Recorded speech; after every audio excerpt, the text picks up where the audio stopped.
Io koe hasi o mahaki ka koe roto mahaki Tamaiki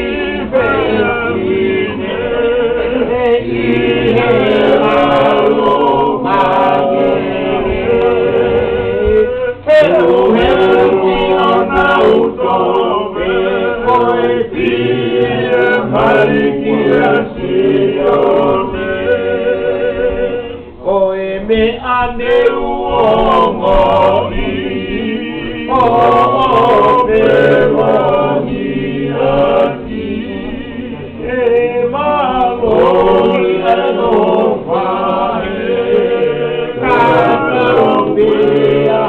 moe mate Di ibisi koe one Teki api uine Koe poto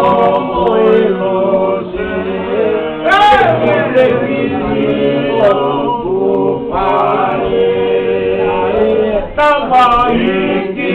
tahata E ihe lalogu ala Elu hono umana Koe pie malikia ina